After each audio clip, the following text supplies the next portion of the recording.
Hello students, today's class for class 11th chapter हम 9 कर रहे हैं, सीक्वेंस एंड सीरीज एक्सरसाइज 9.2 और ये भी इसका क्वेश्चन नंबर 10 पे है। हम question number I think so 10 नहीं है, it's 12।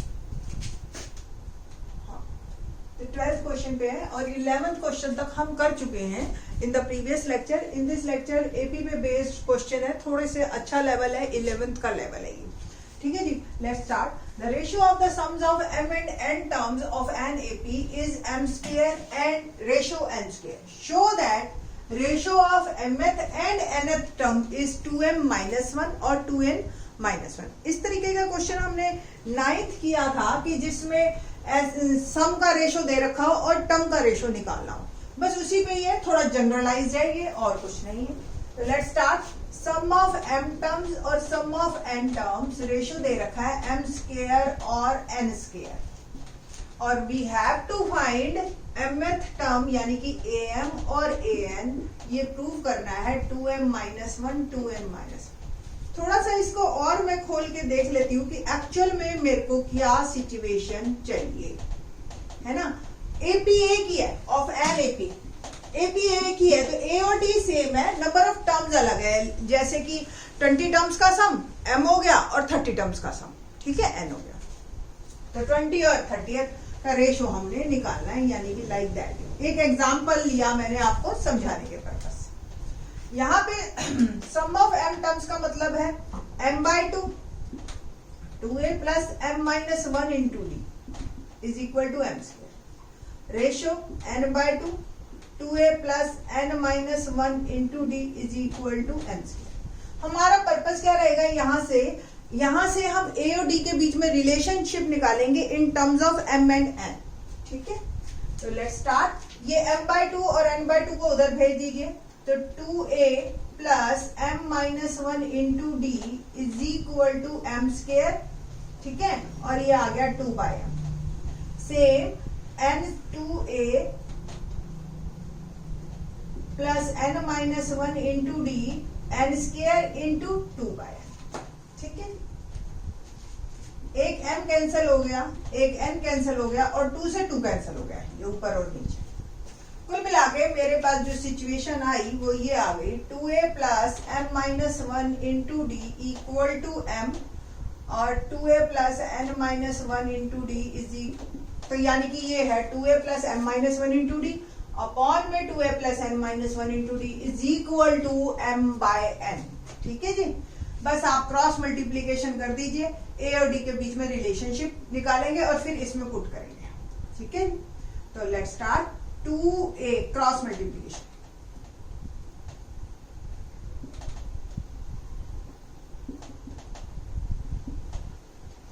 To A N plus n m minus 1 into D, 2am plus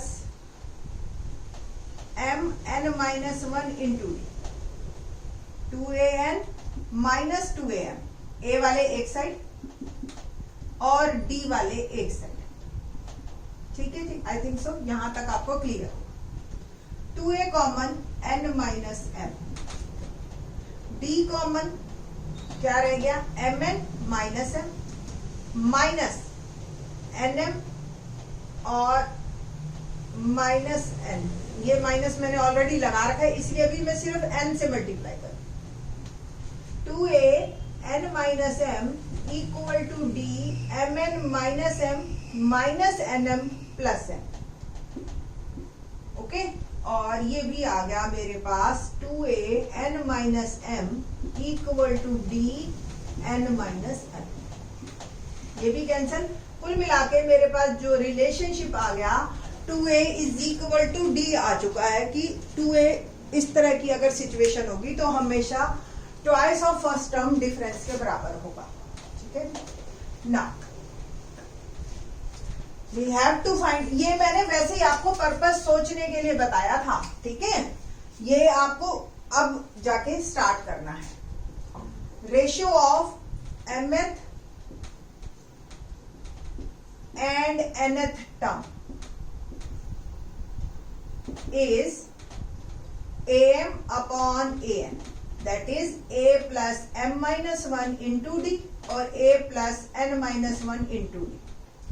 Put d is equal to 2a here. तो a plus m minus 1 into 2a और a plus n minus 1 into 2a. a पूरे में से common ले लीजिए तो 1 plus 2m minus 2 और यहां भी नीचे common a 1 plus 2n minus 2. a से a cancel. So the ratio become am upon an is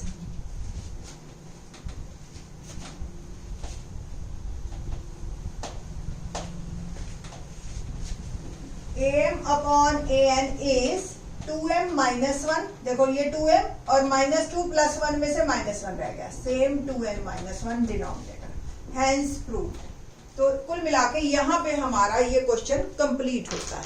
now question number 30. Let's start.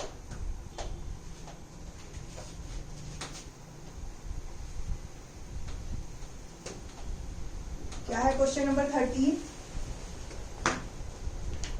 If the sum of n terms of an AP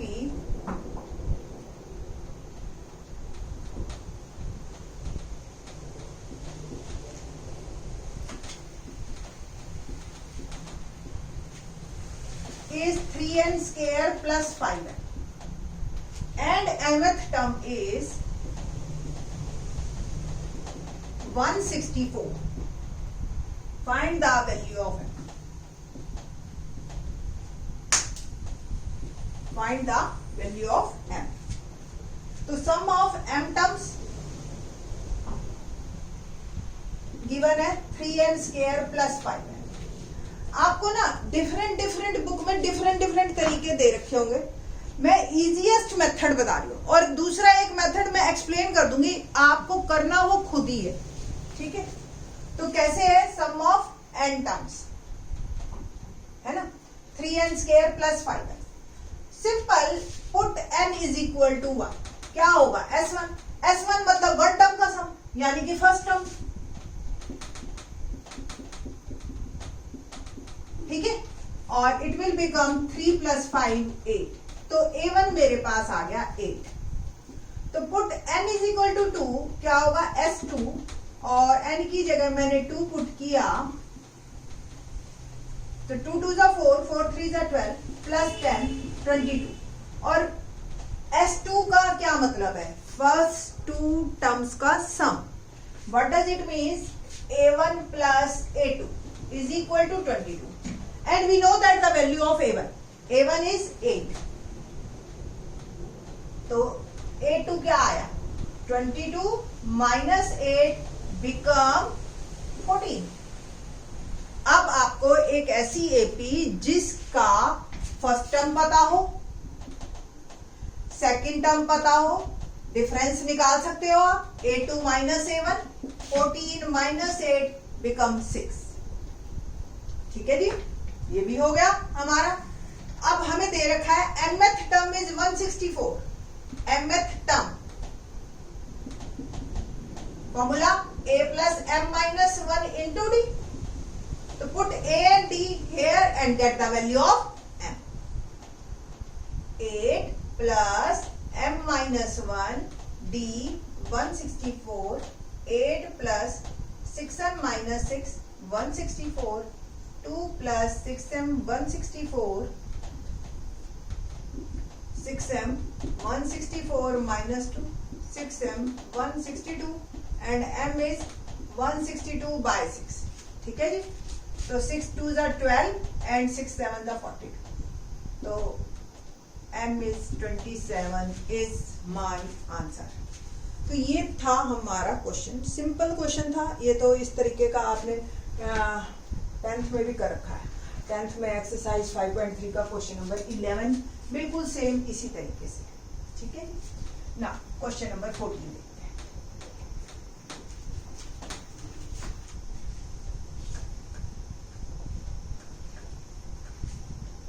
क्या है question number 14?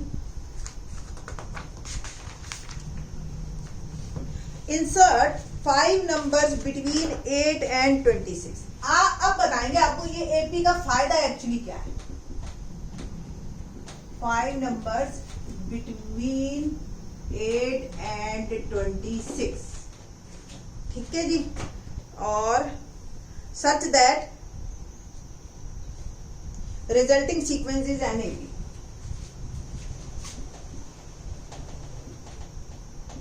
हमेशा आप लोगों ने 6th class से ही पढ़ा होगा मीन निकालने. एक मीन, फिर 9th में आए 3 मीन, 5 मीन, इस तरीके के निकालने. लंबा प्रोसीजर हो जाता था. दोनों को ऐड करते थे, 2 से डिवाइड करते थे, फिर एक नंबर बीच में आ गया, फिर उसके बीच में जो है आप 34/2 70, फिर इन दोनों का निकालते थे, फिर इन दोनों का निकालते थे. सच ही लॉन्ग प्रोसीजर. अगर 5 दे दिया तो और लेंथी प्रोसीजर हो गया. बहुत सिंपल है. अगर आपको एपी क्लियर है, आपको 8 और 26 के बीच में 5 एपी 5 नंबर बताने हैं. ओके, ये हो गए 5 नंबर. टोटल हो गई एपी. यानी कि हमें पता है एक ऐसी एपी जिसके अंदर 7 नंबर हैं. ठीक है, जिसमें फर्स्ट टर्म पता है 8 है और 7th टर्म भी पता है हमें. 1 2 3 4 1 2 3 4 5 6 7.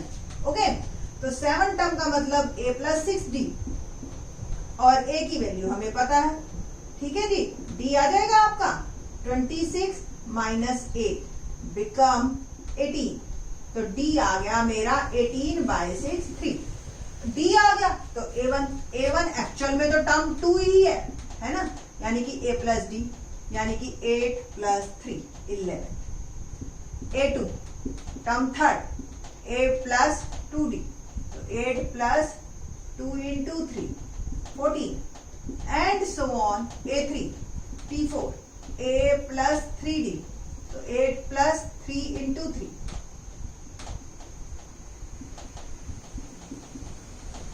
a4 t5 a + 4d 8 + 4 × 3 become 20.